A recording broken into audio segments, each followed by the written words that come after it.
What's up, everyone? Welcome back to The Moment. It's Tuesday, December 2nd. American Canto is out. Britney Spears is celebrating a birthday. And I'm joined, as always, by my wonderful co-host, Rebecca Senenez. Rebecca, good morning. Wow, what an intro. Good morning. Yes, and also, you know her, you love her. Co-host of the Halfsies podcast. She's a writer. You know her from everywhere. HelloGiggles, Two Broke Girls. She's the funniest person I know. Los Angeles by way of Lexington. Molly McAleer, welcome to the pod. Oh my gosh, thanks so much for having me, you guys. Molly is one of the funniest people. I love your TikToks. They're like truly unhinged in my very specific sense of humor. Yeah, you know, I'm just doing me. That's just who I am, and it comes very naturally. So I appreciate that. I put a lot of effort into my TikTok especially. So I appreciate you noticing. Yeah.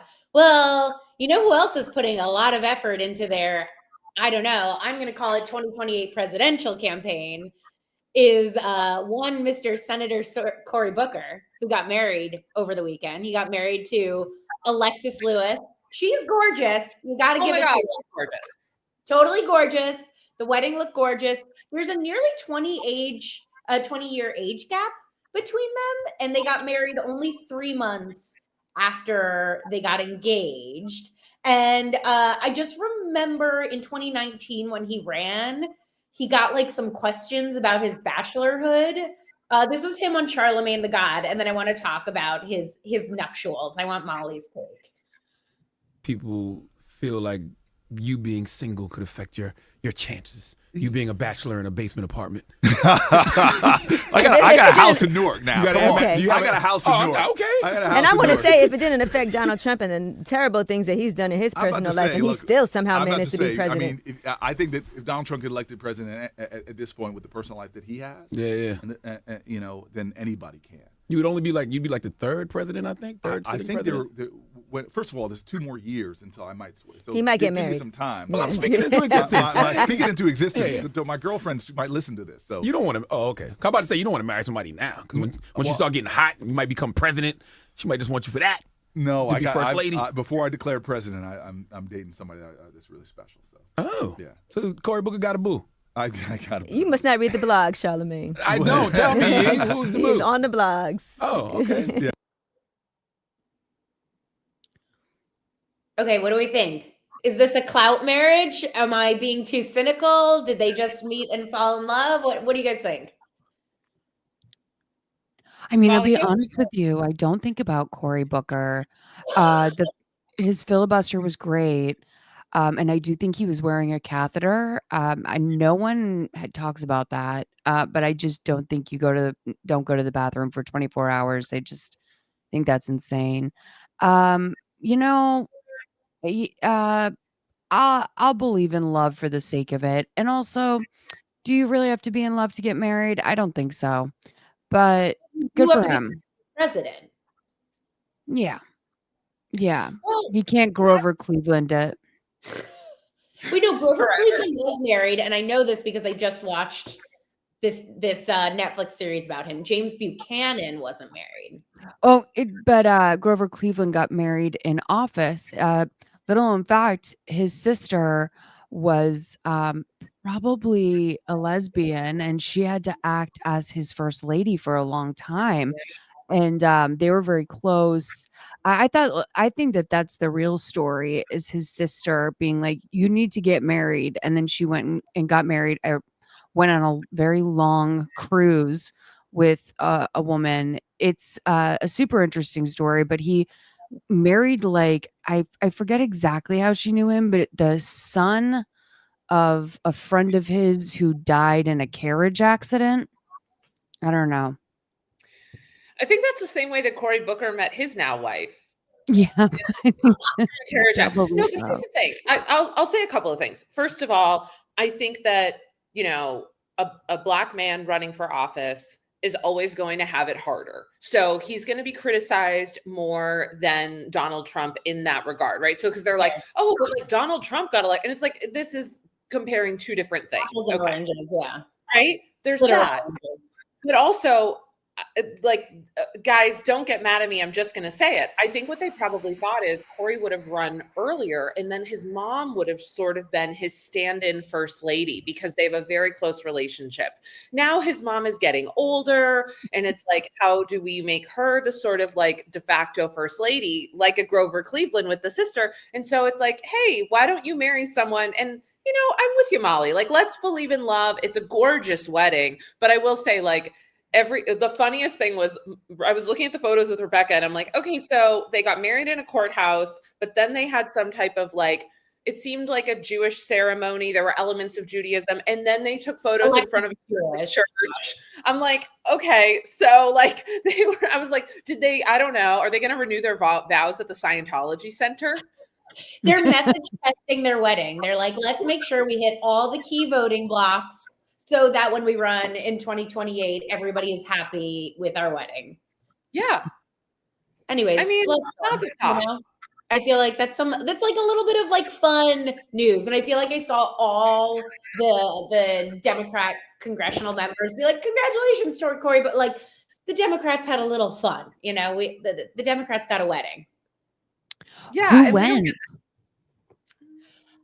I don't think it was I think it was like just for the pics and the family. I don't think that many people went. It's just like everybody had, like, John Bon Jovi was like our new, New Jersey senator. Like all the Instagram posts were. Now I believe it's fake. You think does. It's fake? Now I think so. You think they called John Bon Jovi and were like, "Hey, bro, we need you for the endorsement"?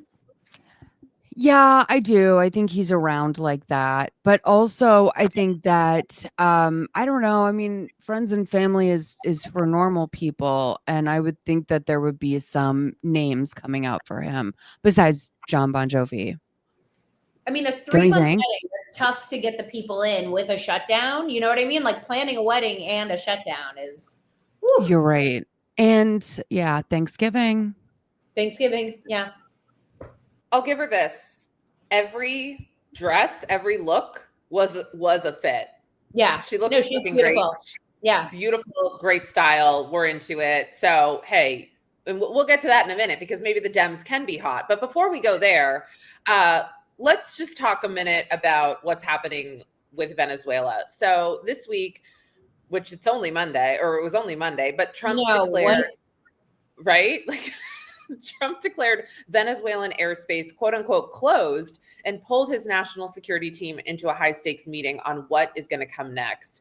So this is after weeks of U.S. naval and anti-drug operations in the Caribbean, and members of both parties are now sounding the alarm, and they're saying, the White House looks like it's inching toward military action without even consulting Congress, to which I say, which I often say on this show, is this illegal? Like, Is it legal? No. It is. It is illegal. And now they're also talking about Pete Hegseth committing war crimes in Venezuela. It is illegal. I mean, like, it's like sort of like this gray area, but like, it sounds like Pete Hegseth definitely committed a war crime, and both Democrats and Republicans are coming together on that one because Pete Hegseth, they struck a boat in the Caribbean. And then when that boat had survivors on it, by the way, like these are sort of like extrajudicial, like they don't really know who's on these boats exactly, but they struck the boat and then there were survivors left on this boat. And like, according to international law, if there are survivors on a boat strike and they aren't shooting back at you, like those are now prisoners. And they struck the boat again. And so now there's talk from Republicans and Democrats about bringing war crimes against him. Of course, Trump would be likely to pardon him. But then meanwhile, Pete Hegseth tweeted this meme of Franklin the Turtle targeting narco terrorists, as he's deemed them. And it's like, war crimes and memes is like quite the combo. This is like a deep cut, Franklin. I mean, I just don't believe he has an emotional connection to Franklin. It would be like me posting a Peppa Pig meme. Like, I just don't have a relationship with her. It means nothing to me. And therefore, I think it's bullshit. And he was probably drunk.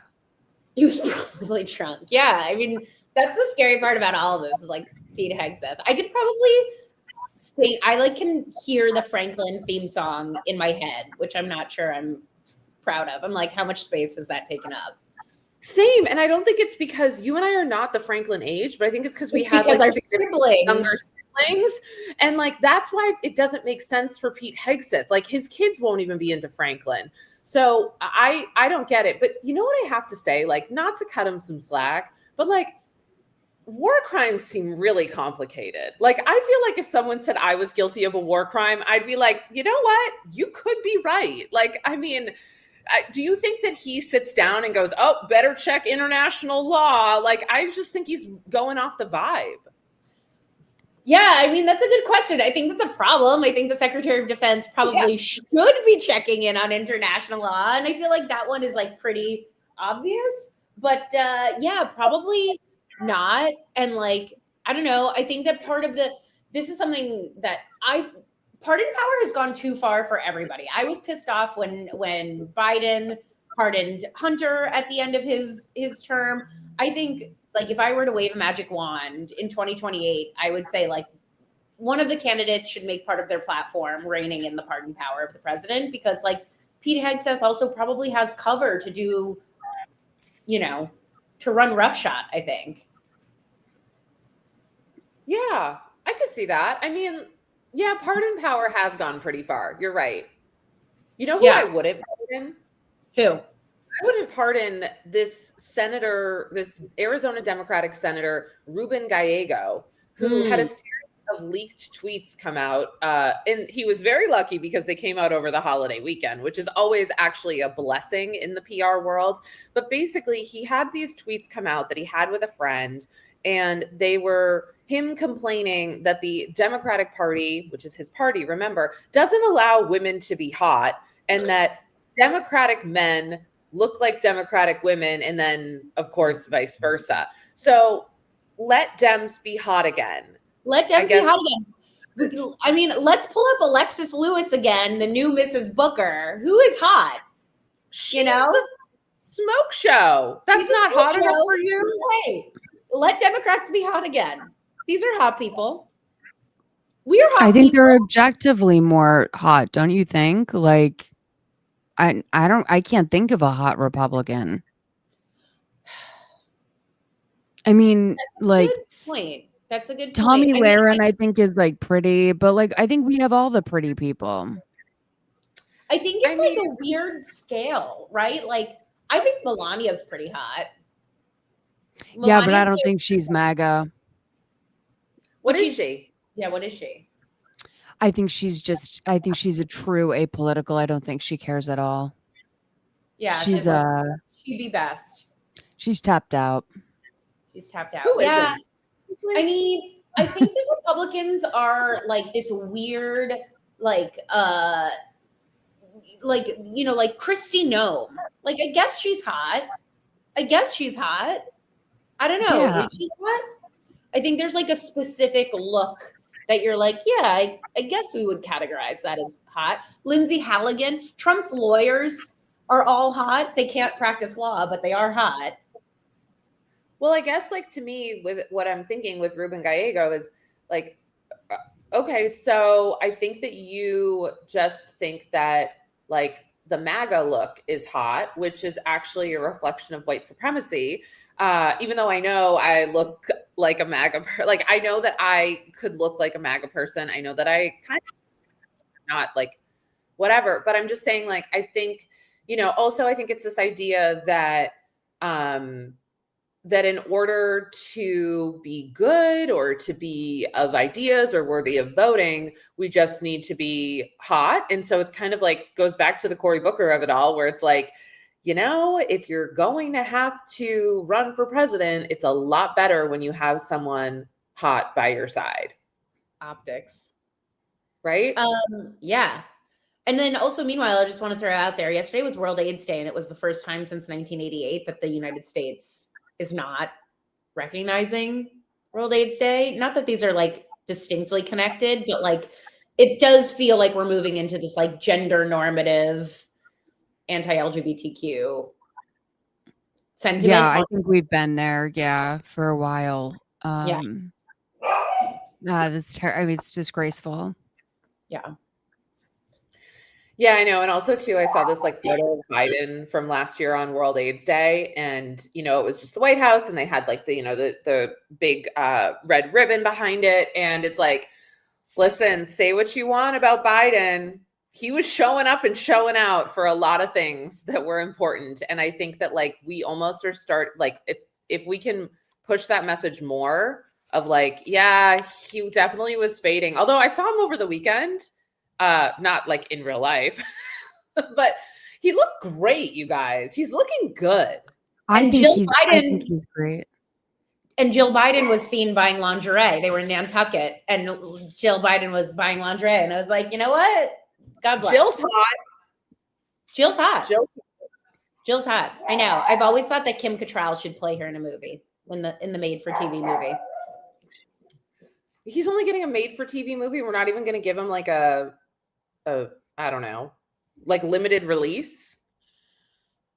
I don't know. I feel like, you know, it ain't good. If he's getting the limited release, it's not the Joe Biden did well story. But I would like to see like an indie production that like A24 buys. I'd like to see the dark, gritty Joe story. And I hope they could get Kim Cattrall. I've heard she's very expensive. Good for her.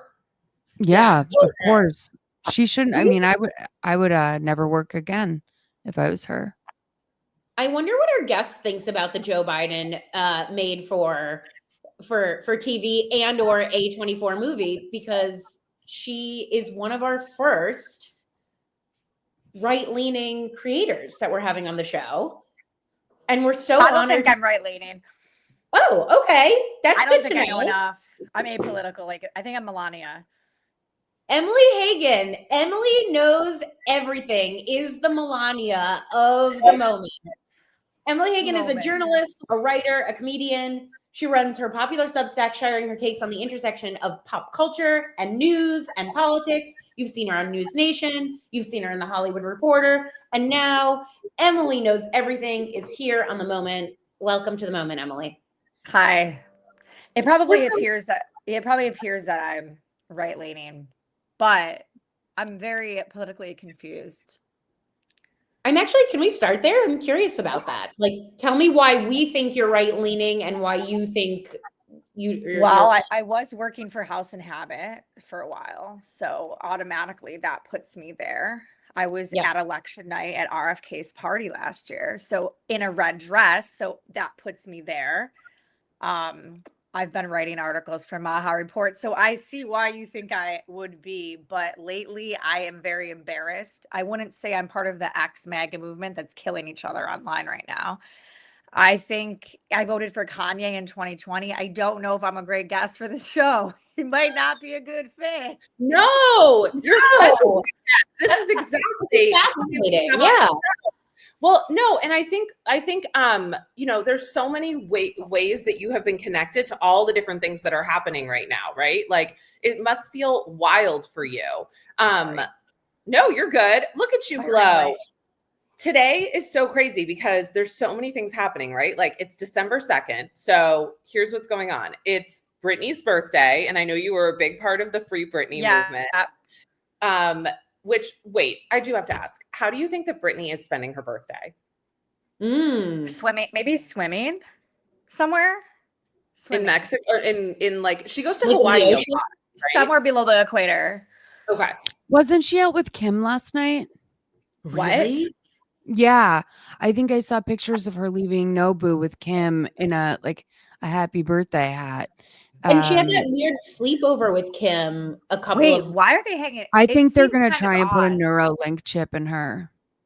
If it's not already in. It's weird because Kim hung out with Britney right after Candace Owens wanted to investigate Lou Taylor. And then suddenly we see Kim in bed with Britney. It's like they forced her in the bed for the photo shoot. Yeah, they literally got in bed with Britney. It was weird. It was like days after Candace said she was going to investigate Lou Taylor. And when I was at the Diddy trial, I was told by Diddy's team to stop talking about Lou Taylor, and that was the only threat I got the entire trial. So I'm kind of scared to even report on that shit anymore. Wait, Emilie, I don't know who Lou Taylor is. Can you explain to me who Lou Taylor is and why we should care? Yeah, so in the Britney community, Lou is known as Lucifer, Loucifer, and she is behind the conservatorship. So when I used to go to the protests, all their signs would say like investigate Lucifer, and it would be her face with like horns. And she also tried to put Lindsay Lohan in a conservatorship, and she has just kind of been behind a lot. She's also the Kardashians' business manager now. BJ Investigates does a great series on her. She really dives deep, but the fans really hate Lou Taylor. Britney even tweeted Lou tried to kill her, and then it got no coverage, no media coverage whatsoever. Huh. Oh, and she's Diddy's business manager. Okay, I was gonna ask that. Wow. Yeah. You know, I have a friend. I think I always want to take the opportunity to say this. I have a friend who I'm occasionally in photos with that everyone thinks is Lou Taylor. And anytime that I take a picture of her, I will get like the nastiest fucking messages that are like, Meredith, after everything I'm like, this is not fucking Lou Taylor. I don't know what's Yeah, it ain't good to be you shouldn't be in a photo with. That's a bad doppelganger to have. So I do want to talk to you though, because also today is a big day because American Canto is finally out. And I know that you have had sort of a acquaintanceship relationship to Olivia Nuzzi. And so I'm wondering, like, we have so many questions. Okay. What revelations do you think we're going to learn in the book about her relationship with RFK Jr.? Because like a lot has already come out. Do you think there's anything? Yeah. Listen, I think we're just going to it's just going to be more like, why do people like love this guy so much? Like, what is the obsession here? I think we're going to learn about maybe more affairs. Ryan Lizza hinted at that yesterday in part 4 of his series. But I'm also like, did he already kind of like try to like spoil the book? Or are they in on it together? I don't know. Yeah, I know. This is such a weird PR moment where they're both imploding and exploding at the same time. Yeah. You know, like I can't tell which it is because it seems like I'm like reading all these things about Vanity Fair is, you know, maybe going to sunset Olivia's contract. But on the other hand, like who needs legacy media anymore? Like Olivia and Ryan Lizza are their own like Bravo channel over here. Yeah. And he's like I think he's number 2. He's trending on Substack right now. So he's definitely making bank as this series implodes. I don't know. When I first met Olivia, it was last year in February. And I don't know why. I just straight up asked her, does Cheryl like you? And Jessica like slapped me and was like, Emilie. And then Olivia just looked at me sinister and was like, no. So do what you will, because I'm confused still about that blind item that came out about Cheryl and Bobby and Olivia and how they all have fun together. I don't get if that was a real blind item. Who put that out, that blind item? Wait, what is the blind item? I almost wonder if Olivia put it out herself. There was a blind item. What platform was it on? It was on NT Lawyer, I think. He makes everything up. No. It was on blind. Who's the blind item? Is that NT? I think, are you talking about from the aggregate source that posts all of the blind items? Yeah, that's where I saw it. But I think it ended up makes everything up.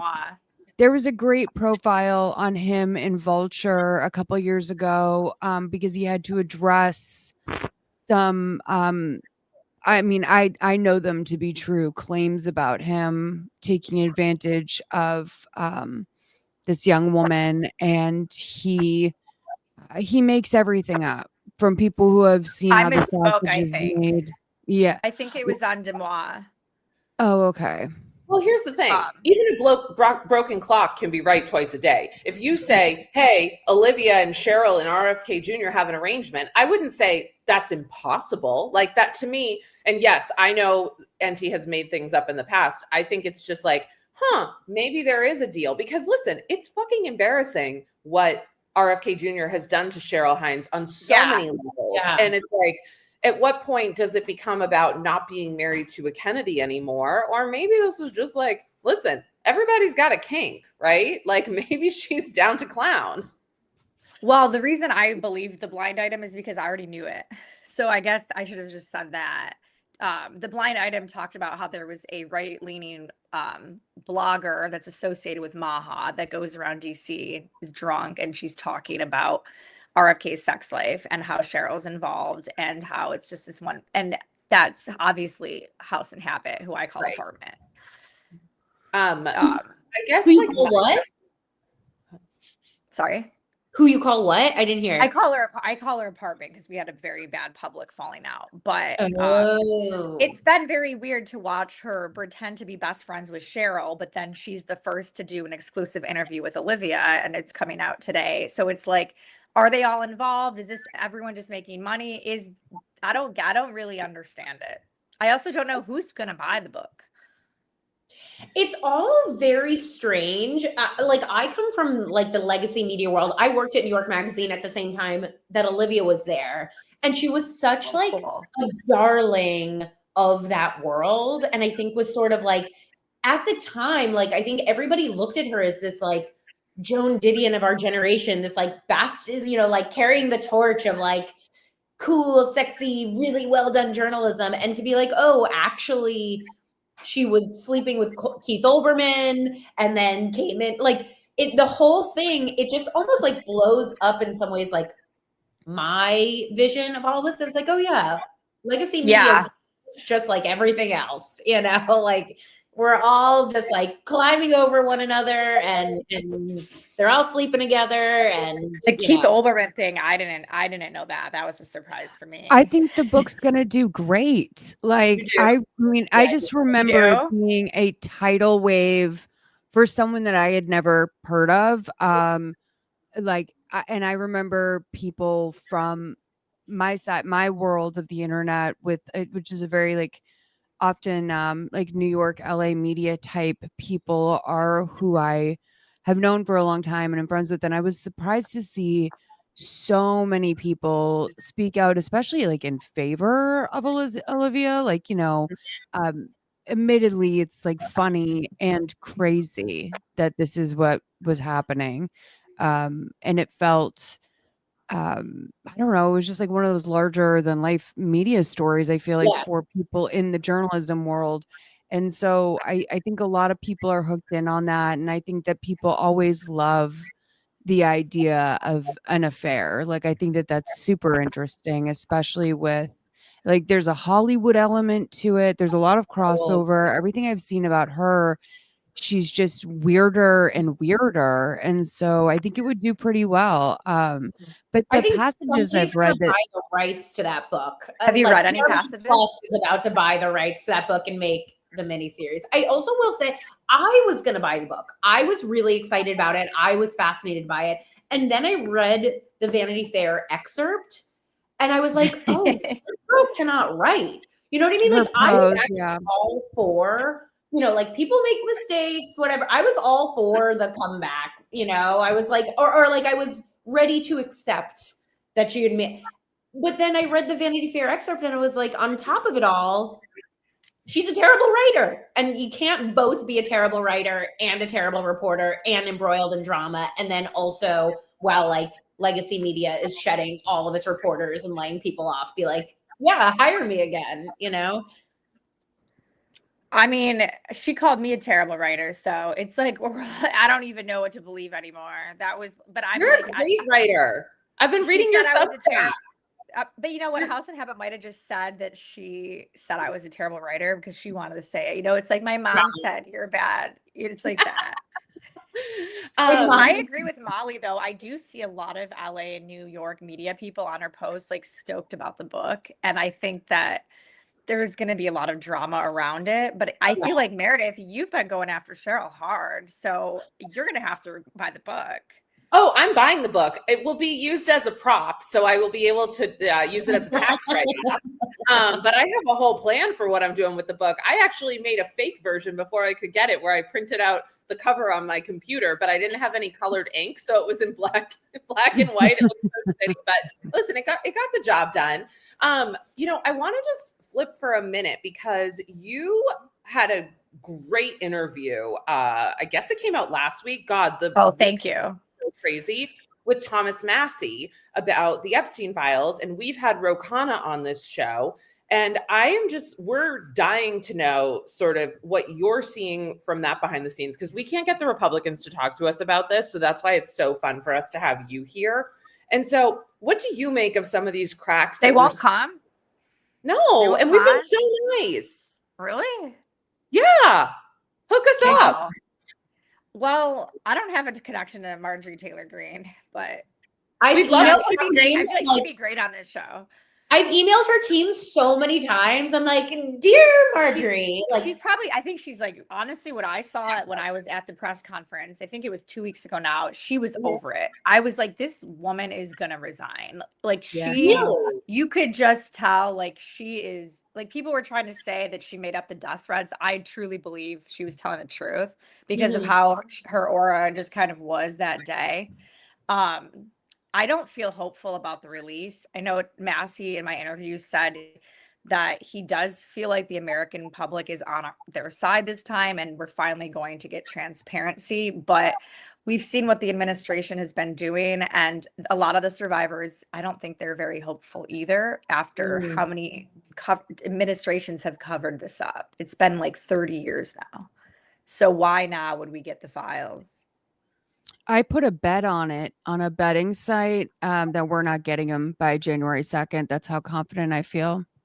How much you got riding on that? What kind of cash you got? I think I put in, I can look it up for you, but I think that I put in like $10 and then I get like 70 if they are released before then, but I have no faith. I also don't think Big D is going to die anytime soon. He's around. Oh, is that a bet on Polymarket too? Probably. I haven't looked into it. I'm just saying, as an aside, I think that he's gonna stay kicking for quite a while. People want to know the odds in the comments, Molly. They want to know what the odds are.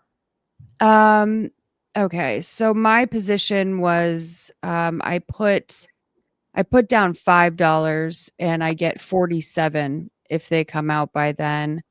85% think that we will get them before January 20th. The odds on January 2nd is I don't really know how to read this site. With the chance, 10% chance. I don't know how to read it. Sorry, guys. Okay. But it's Alan Sulkin, who's in the comments. One thing that I just like talking about this, I just want to throw it out there. Something I've been thinking about on the show is like the betting markets are wild in politics. And don't you think that like some senator or congressman is probably like playing the markets and like thinking that switching their votes and making money? Like, how is that? Like, that feels like a scandal waiting to happen to me. We almost got it with the NBA stuff when the player took himself out of the game. Right. But that we didn't really hear much. It's probably the same. Yeah. I also think Trump's kids are making so much money right now. Trump's kids are making so much money. That's why they've stepped back so much, I think. Like, I think that's why people are like, oh, Ivanka just doesn't want to be political anymore. I'm like, no, she sees dollar signs in other ways. Have you been around Trump at all lately, Emilie? I've never been around. I've never been in the same room as Donald Trump. I'm kind of surprised. I've been in the same room as RFK, but not Cheryl. So maybe both of them, but I've like interacted. It was really weird. I guess to tailor back to that. Yeah. I would be at these MAHA events and these women were just lining up that were in love with Bobby for like 30 years. Like girls that maybe had sex with him 30 years ago would be talking about his, and I'm like, what is it? I don't get it personally. I was gonna ask, did you get it when you were in the room? Like, does he like smell amazing or something? He doesn't look like. And I feel like I'm a sucker for like sociopaths, and I did not feel anything. I think it's just the Kennedy thing. I mean, I don't know. Meredith can maybe also has more information on this, but it's like that was such a dream to like be with a Kennedy for so long, especially for like women in Massachusetts of a certain age. Like, I get why Cheryl jumped on it. I don't know why she's still there though. But yeah, I mean, I think that people just like to be around a Kennedy, and he was probably one of the more accessible ones, if that makes sense. Yeah, that's true. I mean, it does seem like also there's these women who uplift him in the MAHA movement they've gotten mad at me before, but I'm like, I swear to God, some of you are just involved with this so he will sext you. Like they like that's the vibe they give, because they make like giant posters of him and all this kind of stuff. And I'm like, for me, one of the things that I found to be so interesting is like apparently this sexual proclivity that he has is like a really dangerous way to spread STDs. What? Yeah. Like, are we allowed to say the word? STDs? No, Yeah. the word that he does. The F It word. begins with an F. Oh, yeah. I know that I know. we all learned. I was like, I'm too Catholic for this. Like, I cannot know this. And so, but I think like it is interesting. And I do think like Cheryl, this is what I will give Cheryl credit here. And I don't mean that she's old, but being an aging actress in Hollywood is not easy at any time, but especially these days. So like once Curb is over, what is Cheryl Hines meant to go do? Like try to get on a limited series on Netflix and maybe, make $1 million and then half of that goes to other people. It's really hard to be like a Cheryl Hines in this industry at this day and age. So in a way, I get why she's still with Bobby. It makes her relevant. Sometimes I think this whole thing is hunting wives. Like yes! The whole thing. 100%. You think maybe like Cheryl and Usha are like somewhere off being like, let's 100%. I think that's I think we'll have more answers after we read we might have a few more answers after we read the book, but it almost feels like Bobby's okay with the book being out. He's still associating like with Jessica and like she's promoting the books. I'm like, are they all in on it? I know we might be the dumbest ones here. I also saw that today there was this morning, there's like new stipulations coming out around vaccines. So like that's making him a big talking point today. And so it's kind of to me, I was like, oh, are we getting a little SEO optimization from the White House today? It's like, hey, don't pay attention to American Canto. Look at the vaccine stuff over here. Oh, how funny that we release it today. We release this information today. That is interesting. Yeah. And like, can I ask you, does it feel like that's what you voted for? Like you like believe in the MAHA movement. Do you feel like RFK is doing what you wanted him to do? Like, how do you feel about it? I actually got hired for MAHA because I wasn't MAHA. They wanted a voice that wasn't MAHA to relate to non-MAHAs. So they wanted someone that was like transitional MAHA. So all the articles I've written are like, hey, I'm on Adderall, but I want to like eat tree bark. But sadly, I'm part of the system. So my articles have been very much like, I want to be at MAHA, but so I'm vaccinated. I have prescription drugs. So I take Tylenol. I took Advil yesterday. So it's like, I really think there's people in the movement that really do stand by all this, and they're disappointed in a lot of the stuff that's happening. And I think a lot of them are blaming like Susie Wiles. But I think there are people that really are truly MAHA. Like they live on biodegradable farms. They drink raw milk every day. Like they live by it. And I really want to, like, I wish I could be that person, but living in LA, it's just not feasible. Like I can barely string my Christmas lights, let alone plant a garden and eat from the ground. But I feel like I feel like the people that are really truly MAHA really did vote for that. But I just don't think I was like a true MAHA voter. Got it. I love the idea of it. Hard in practice for me personally, I think. Cheryl's a part of the system. I like saying that in terms of Adderall, etc. Saying part of the system. That's great. I'm going to steal that from you if that's okay. But I watched Cheryl on Tucker Carlson, and I was thinking half a Xan, possibly half a Percocet, because there was a slight slur to her as a many-year Curb watcher, and I was like, like it just. Like there was something in the teeth, so I know exactly what you're talking about. Yeah, a little glazed over. I think some of these people are in MAHA. They are on Xanax and Valium and, but they're not going to I tell would you need to that. be. Yeah. That's what I'm always sort of confused about the MAHA Also, movement. He's like, it's tough because there's things in there where I'm like, yeah, our food supply is like needs to be healthier. And like, what is Big Pharma doing? And then on the other hand, like, why aren't you backing the like ACA subsidies? You know what I mean? Like the pick and choosing of like how MAHA actually organizes itself. I'm always a little bit like, okay, interesting choice. Yeah, I think it's like everything else in life. I think it's in theory, it's great, but everyone has a flaw. Like no human is perfect in this movement. Like everyone has a vice, and maybe RFK's is sex. Well, we know that it was. Yeah, right. And Trump has all of them. Yeah, even it said yesterday, Ryan Liz has said Olivia like takes Adderall and drives around and talks to RFK on the phone. I was like, okay, I'm glad I know that. It's also high school coded. Olivia's all of us. I don't know. Yeah, exactly. Is Olivia all of us? Yeah. Right? Maybe there's an Olivia in all of us. Well, Definitely. You know what? This has been, Emilie, you have been such a delight. Yeah, this was fun. Thanks for having me. We are so grateful to have you. We hope you'll come back. And we wish you a good December 2nd. Okay, guys. Thank you so much. Bye. Bye, Emilie. Thank you. Bye. Juicy. I liked her. Yeah, oh my God, she's the best. Yeah, she's great. She's the best. We're all Olivia Nuzzi. What if we all stood up and we were like, I'm Olivia? It's true though. It's like who amongst us has not, taken a little Adderall, driven around, fallen in love with the wrong guy, the wrong brainworm, if you will. Like who amongst us? I took Adderall once in college. That's it? You've only taken Adderall once? Yeah. You're so MAHA. You're so pure. Stay with me. To write a paper, and I fucking crushed it. And then 2 days later, I got really sick and I had mono. And I convinced myself that it was my mom punishing me from the grave for taking Adderall, which is like such a Catholic reaction. That is Catholic as fuck. Yeah. And I never took it again because I was like, oh, she was pissed.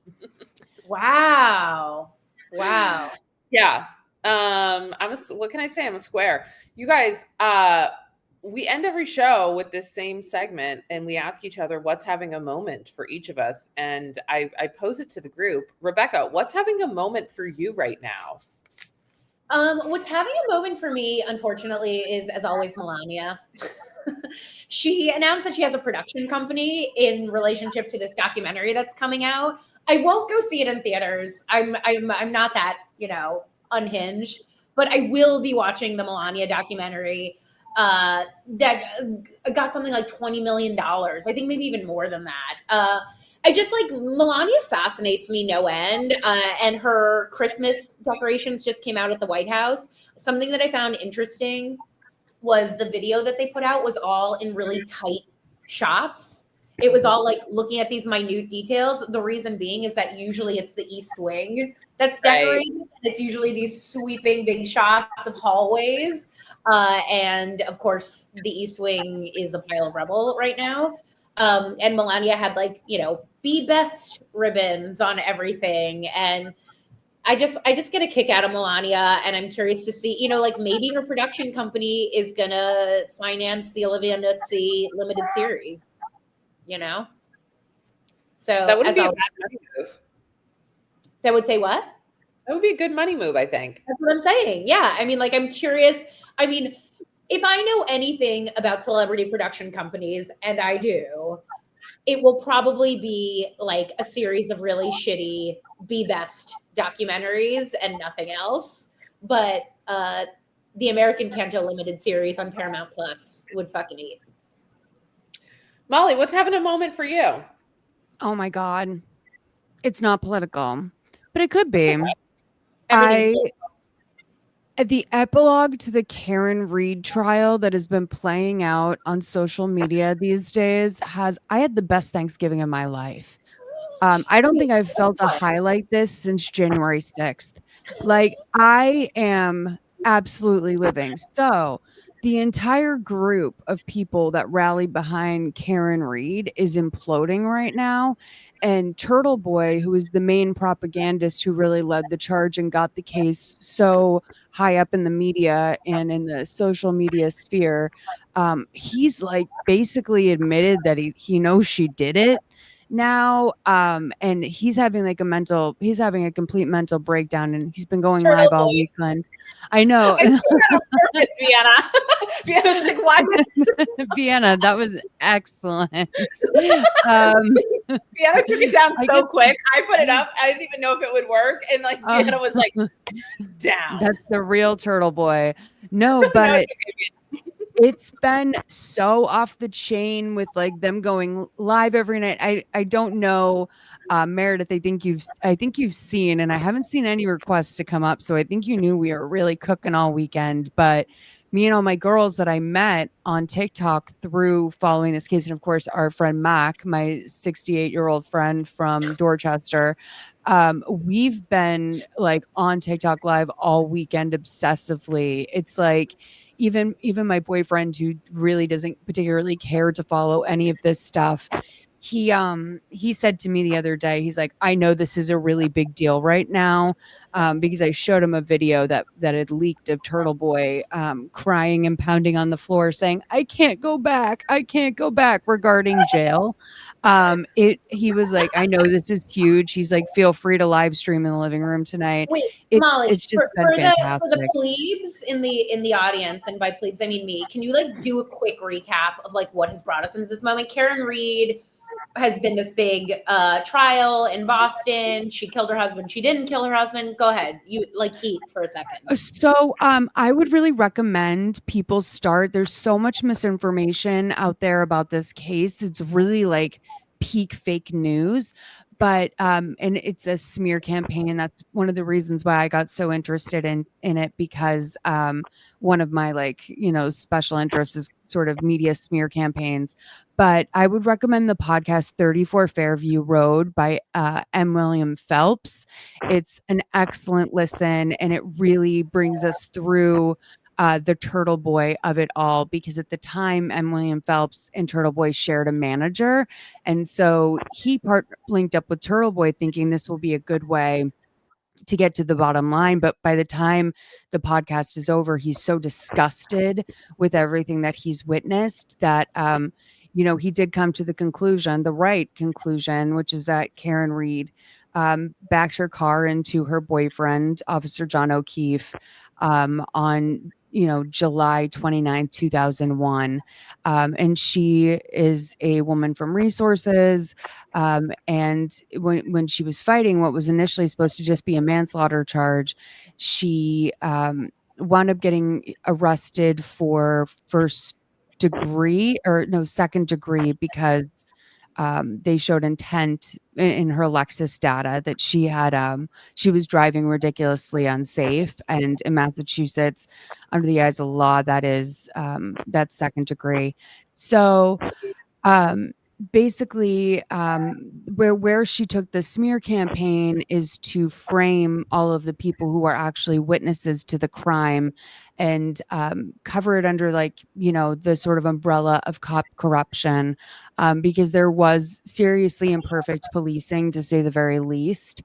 And because this movement picked up traction online, it got really out of control with the narrative. And where we are right now, it's both too much to explain and also nothing. It's a very boring case, and when it comes down to it, because at the end of the day, it is a DUI hit and run. Yeah. But they've created such fantastical lore about what could have happened. Essentially, the popular narrative is that over 50 people are involved in a murder conspiracy. And if you've ever even tried to host a surprise party, you would know that it's hard to get 10 people to keep a secret, let alone 50. Okay. So I kind of got into it because a friend of mine who is a free Karen Reed was like, you should watch this case in Massachusetts. It's a nightmare. And I was just reading all of this stuff that I've come to find out is just, I came to find out pretty quickly was just propaganda, because it was one of those things where the more you asked questions and the deeper you got into it, the more you realized that what the popular theory is completely implausible. And so I believe that she kind of got off on HBO, and I was like, she clearly did it. You know what I mean? Like I watched this documentary and I was like, there's like really, it's like she very clearly did this. I couldn't believe the amount of hysteria around this, because to me, I watched this and I was like, she did it. Like what? Well, coming to Amazon Prime soon, I think, is a series that is created by a guy. I'm so sorry I don't remember his name, but he was a writer on Brooklyn Nine-Nine. Comes more from the comedy world. Executive produced by David E. Kelly, with Elizabeth Banks starring as Karen Reed. And I just want to throw this. In terms of Karen Reed's personality, you should know that she went on a local conservative talk radio show and said that she thinks Elizabeth Banks is too old to play her, which is, I don't know if you've seen Karen Reed, but that's a pretty crazy assertion. And I'm so looking forward to it, because I do not think it will be kind to Karen.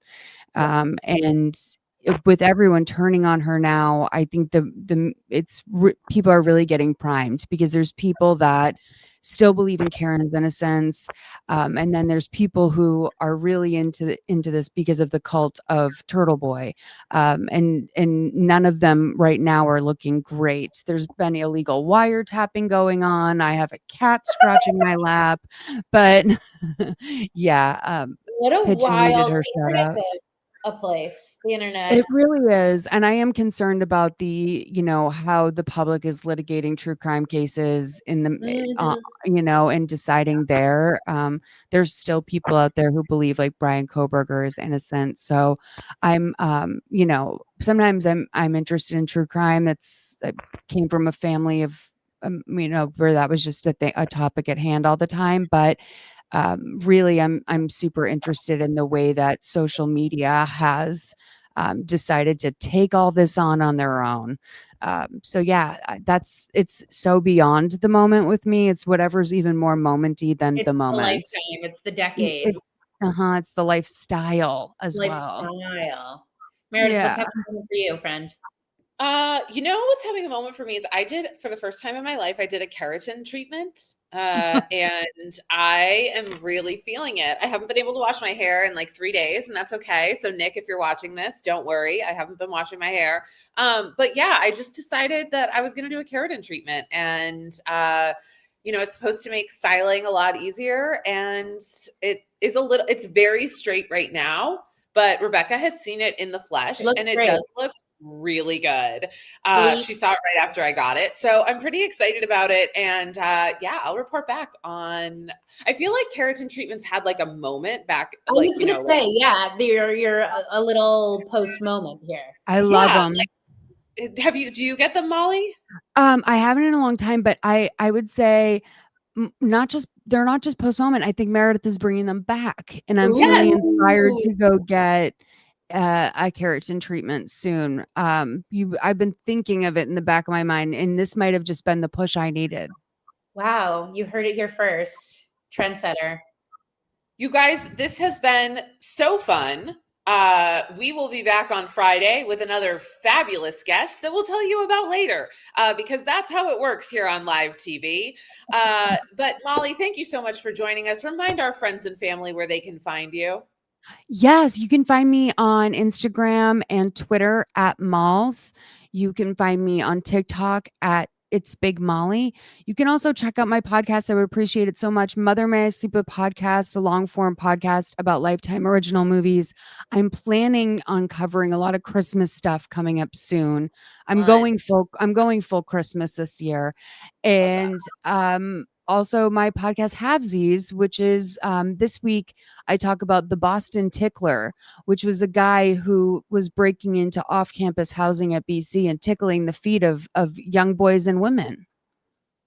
What? It was young boys and women. So wait, was there like an age thing going on there? What? No, I just think that I wanted to say young boys and women, but no, college students who were staying there for the summer. So, yeah, it was. It's kind of great because we, Boston College had made a statement saying there was no tickling, which I think is a very strange statement for my alma mater to make in relation to this. But then I did some poking around on Reddit and I put up a post asking, and someone said that their friend was tickled and actually wound up doing inpatient treatment because they were so disturbed by it. So lots of mixed answers on what happened with the tickler, but I believe it's real. Have to get a statement from BC and be like, allegations say there wasn't that tickling. Is there a cover up happening at BC? I don't want to defame them, but I don't know, not defame them, but I don't want to put them on blast. I'm sure it was a difficult topic for them to approach, but yeah, I would love if you would listen to Halfsies. That would mean the most to me. Thank you so much for having me, you guys. Bye, guys. Bye. Bye, everyone. Thanks, Vienna.